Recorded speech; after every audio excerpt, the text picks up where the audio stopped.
So you just finished mapping out your promotional calendar for the next 6 months, maybe the next year, maybe the next 3 months. You know when you are launching, you know when you are selling, and you have a plan. And if you don't, go ahead and head back a few episodes and you'll see a nice little series where you can help set this up. But as you look at that calendar, you realize that you're doing this alone. Every launch, every promotion, it's just you reaching out to your own audience, you posting on social media, you sending emails to your email list, and it feels small. So you start wondering, how could I reach new people outside of my own audience? And yes, you can do part of that with social media. However, you can also do this and more effectively with leveraging someone else's audience. What if there was someone out there, another creative entrepreneur, another quilter, another knitter, another designer who has the people you want to reach, someone who could introduce you to them? That is exactly what we're talking about today. Strategic collaborations, why they matter, how to actually approach them, and how to structure them so they work for everyone involved. So let's get into it.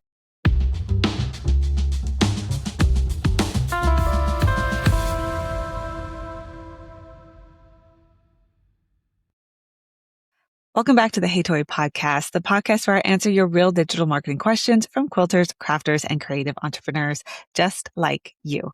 I am Tori McElwain, digital marketing coach, quilter, and founder of the Digital Marketing Magic Coaching Program, or the DMMC.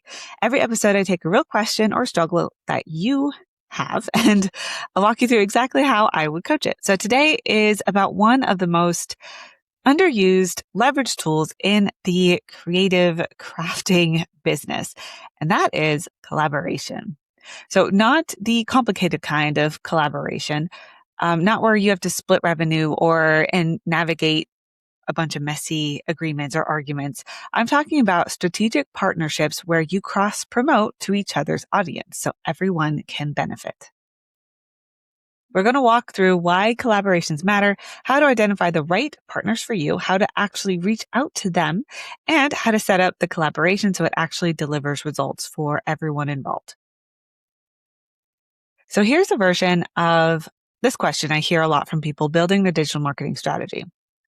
And this was not a specific question sent in. So if you have a specific question about collaborating, about anything that has to do with digital marketing, there is a link below where you can leave that question.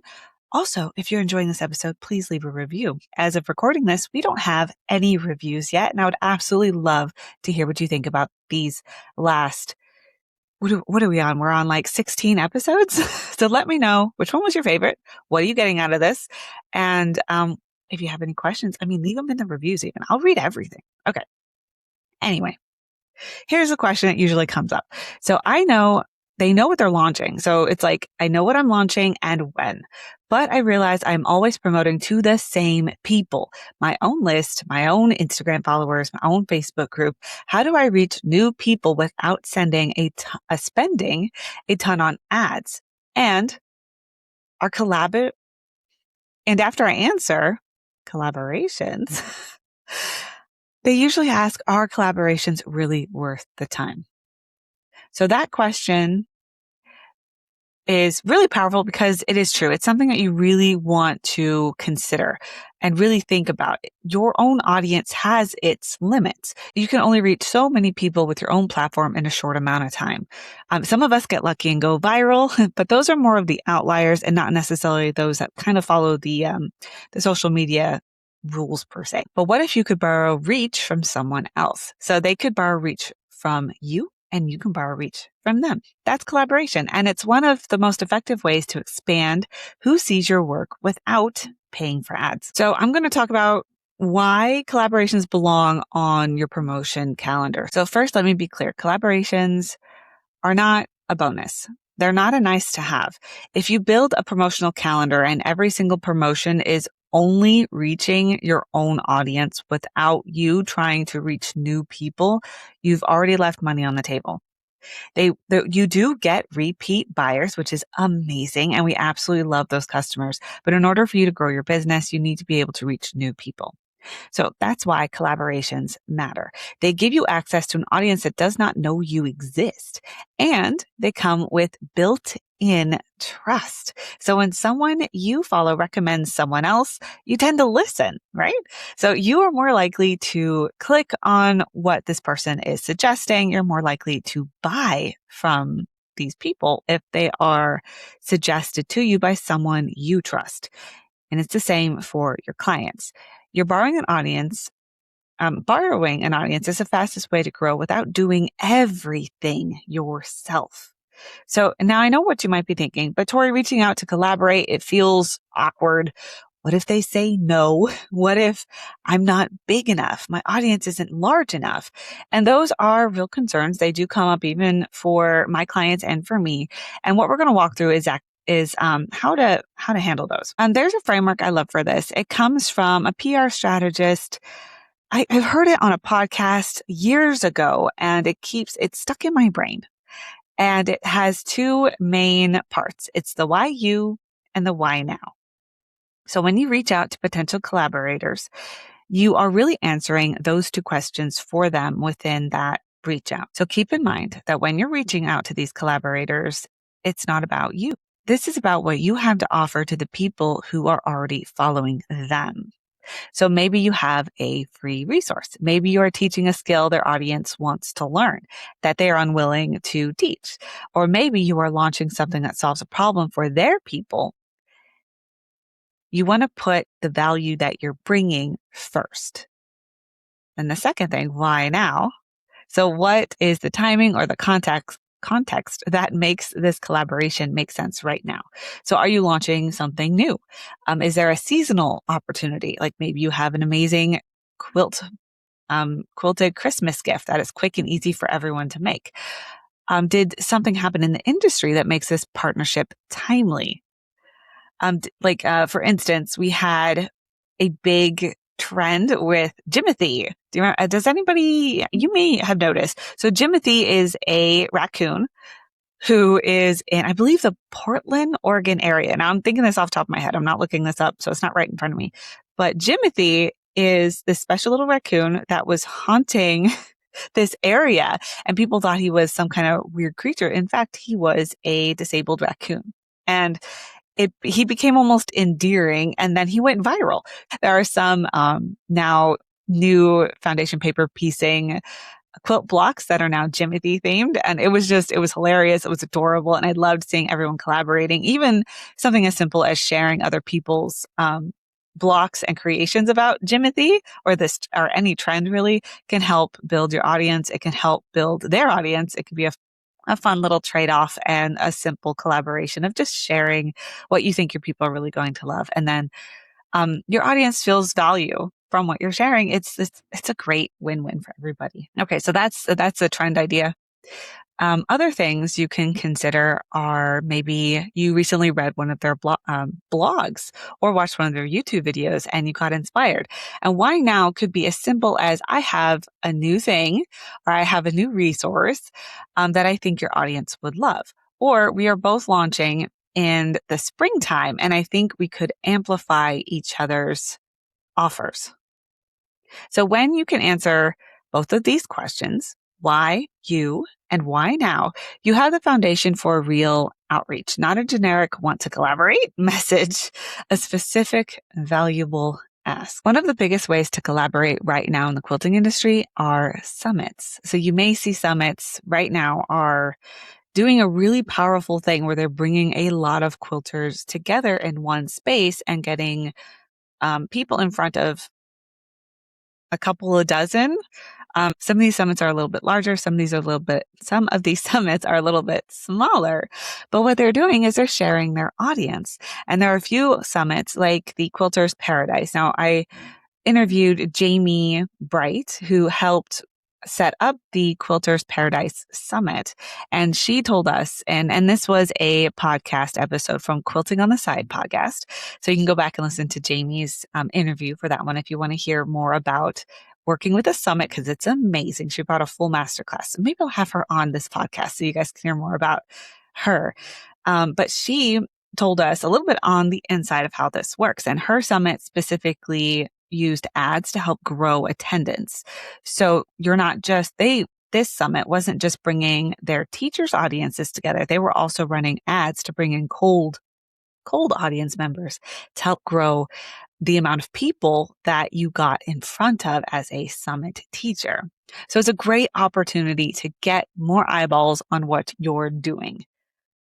And then with these summits, they typically give you an email list. Some give you all the emails. Some give you emails that are just from the freebie that you give the summit. So either way, your audience, your email list specifically is going to grow. And then from there, you'll have a larger audience to launch your new offer to, whether it's a class, a design, a service, a sale, whatever you're planning for the fall, your audience is now bigger. Okay. So the next thing we want to consider when it comes to collaborations is alignment. Alignment. So here's the thing that some people miss. You're not just looking for someone with a bigger audience. You're looking for someone whose audience is actually your ideal customer for the thing you want to launch next. So let me give you an example from the quilting world. So if you teach modern quilting, you want to partner with someone who specializes in maybe modern quilting with a different niche, or someone who has a cross audience, someone whose designs are kind of modern, but they straddle that line of modern and traditional, so that you're getting reach from different people and the audiences overlap. But they can still get value from the crossover. So you get value, they get value. Their ideal customer likes modern.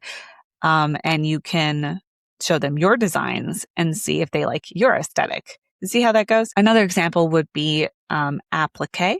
There are different types of applique. If you are someone who loves to hand applique and your audience is asking for people who are not people, but your audience might be asking questions that have to do more with machine applique, you can collaborate with someone who specializes in machine applique, and you both can do a collaboration about applique in general and teach both audiences hand and machine applique. Because many quilters who do applique, they do both. They may prefer one or the other, but they tend to do both. And you can have that overlap in audience and that trust and the collaboration and the audience build. Another collaboration idea outside of, well, maybe not outside of, but combining two different crafts in a way is garment sewing and quilting. So if you love garment sewing, and I hope that you're noticing that there is a trend of quilted and handmade clothing. It is going very big. Multiple reasons why that's happening, but it is trending right now to have quilted or handmade clothes. You can partner with those that are that specialize in different techniques. We just mentioned applique. So can you imagine quilted clothing with applique on it? And how someone can come in and teach your audience about applique onto the clothes that they're making. And then vice versa, where you can go in and show quilters how they can make a simple garment with applique on it. How cool would that be? So think a little outside the box, look around and see who is your ideal client, where are they showing up, and who can you collaborate with the best. So before you reach out, you're going to ask yourself, do they serve the same kind of customer I do? Yes or no? Would their audience actually want what I'm offering?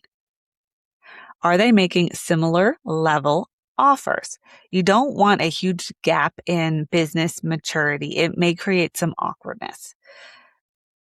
And do their values align with mine? So you're representing each other. So you want to make sure it's a good fit when it comes to values. Then if any of those answers feel shaky, then you're going to want to say no. Just pass on that. A misaligned collaboration it'll feel forced, and your audience they'll tend to sense it. Okay. But if it's a good fit, then reach out. So this is how we actually going to reach out. So, okay, you have identified someone, you know why you and why now. So how do you actually ask? So you're going to reach out personally. So sometimes this can happen over Instagram. I would suggest if you have someone in mind, following them on their main social media platform, really getting to know some of their content before reaching out. I even like to engage with them a little bit so I don't feel like such a stranger reaching out. But it also shows that I've gotten to know them a little bit. It also allows me to actually get to know them a little bit. So watch their content, make sure it's a good fit, and then actually reach out. So if you've identified someone, you know why you know why now. So we're first going to be very specific. We're going to be personal and we're going to keep it brief. We don't need to dump a bunch of details in the very first email. So again, do a little research, read their recent posts, go and engage with their content. And now let me go to it, what you would actually say. So you can either do this through a DM if you are engaging on social media, or if you want to just do this cold, you know they're a good fit, maybe you've interacted with them a little bit already, and then jump on their email and just email them. And sometimes with people who we're not sure how they're going to respond, email is a little bit more personal, and it's usually a little bit of a better fit when it comes to reaching out. So in that email, we're going to say something like, I loved your recent post, your video, your blog post, whatever that you saw that really sparked that. I think we're going to be a good fit. And then you say, I have put in your specific value that I think your audience would really be interested in.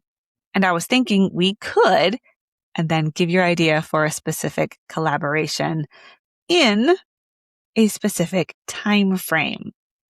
So, maybe we could do a block or like a co-teaching thing. Maybe we could host a summit together next fall. What do you think?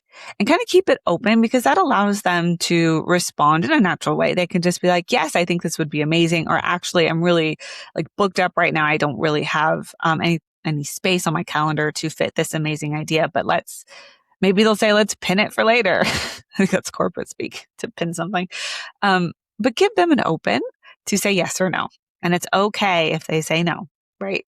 But we never know unless we ask. So you'll see that in this message, you're showing up as someone who is familiar with what they're doing. And you're clear about what you're going to be offering for them or for their audience. And you have a specific idea within a specific time frame. So you gave them an easy way to say yes if they're interested or no, thank you. Okay, so once they say yes, we're not just going to wing it. We want to have an outline of things that we are expecting from both parties to make sure the collaboration is agreeable for both sides. So looking at what exactly each person is doing, who is promoting, how many times are they promoting, on which platforms are they promoting? Next, when is it happening? We want specific dates, specific times, and even time zones if you're doing this in different time zones. And then how do you track results? So are we doing a promo code? Are we putting a special link? Are we doing a special landing page? And who is going to be hosting that landing page? And then lastly, what does success look like? How are you measuring reach? Are we looking at clicks? Are we looking at sales? We want to be really real. We want to be realistic. So not every collaboration is going to drive revenue. Sometimes we're just audience swapping and trying to share our audiences to grow our email list or to grow our follower count or subscribers. It's kind of up to you guys what success looks like for this collaboration. But you want to put it in writing. You can do like a shared Google Doc. You can even do an email thread if this is a friend that you feel like you can trust, but put it in writing. And make sure that you both have the same expectations. And then both of you need to show up. Everyone who is collaborating needs to be fully in. You're not just posting something and then just leaving it. You're engaging with the comments. You are sticking to the schedule you guys agreed on. You're answering any messages that come in. You're actively promoting this collaboration. If one person is doing the heavy lifting and the other isn't, you're definitely going to feel it and your audience will feel it. So if you agree to be in a summit, just know that they are going to be asking you to promote this summit and you're going to be following through with that obligation. Otherwise, these collaborations don't work. If you don't show up fully, they don't work. And that's why I said it's okay if they say no, because sometimes it's just they have a full calendar. We have our promo calendar written and they have their promo calendar hopefully written. So they know what kind of bandwidth they have. And if you're trying to squeeze in a promotion um, where there's just no room for it, it's something that you don't need to agree to be doing. So make sure you've got the space for these. So the real win when it comes to collaborating is that you're not solo running this promotion. You have a way to reach new people. Many of my clients have participated in the summits that are happening right now, and many of them have their audiences growing. Some it's a couple of hundred, some are even getting to thousands of new email subscribers. Now, keep in mind, you're not going to keep all those email subscribers. A lot of people will unsubscribe, and that's okay. What the people who stay are the people who are really interested in what you're offering, but it's growing and they're showing up. They're doing the hard work for a couple of sessions. They're showing up live, maybe on their day if the summit is live, or just live to answer questions if the summit is pre-recorded. But it's a small amount of effort with a big return on investment. So keep in mind, collaborations, you are building a network and you don't have to be a solo promoter anymore. So here's your Hey Tori takeaway for this episode. I want you to take maybe 30 minutes max to go ahead and look at this. What I want you to do is look at that promotional calendar. And if you don't have one yet, go back a couple of episodes and create one using that podcast episode. And I'll link it below in the show notes so that you can go back, because I don't remember the exact name. I think it's like, how do I know what to do when? I think it's like that. So I'll link it below. Now identify 3 people you think could benefit from collaborating with you. They can be peers. They can be people with slightly bigger audiences. Just make sure they're aligned. This week, in the next 7 to 10 days, I would even give you a couple extra for the weekend. Reach out to one of them. Maybe not all 3, maybe just one. Use the why you, why now framework. Be specific, be personal.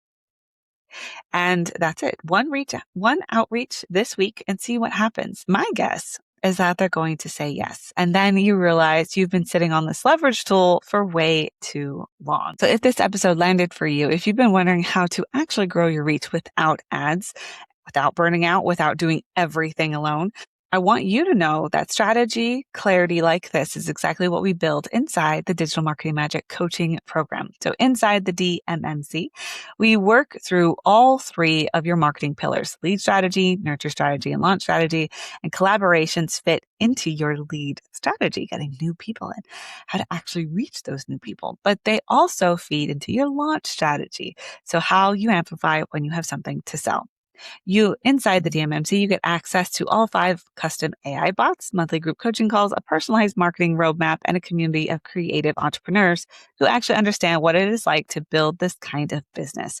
Because generic marketing advice doesn't always work for us. The best first step, if you're interested in joining the DMMC, I would absolutely love to have you. We do a free 30-minute call just to see what your business looks like and how we can work best together. And we'll figure out your next move. So anyone listening who has a question, please send it to me. The link to submit your question is below in the show notes, and I read every single one. So until next time, keep creating, keep marketing, and remember, you don't have to figure this out alone. So I'm Tori McElwain, your digital marketing coach. Talk to you soon.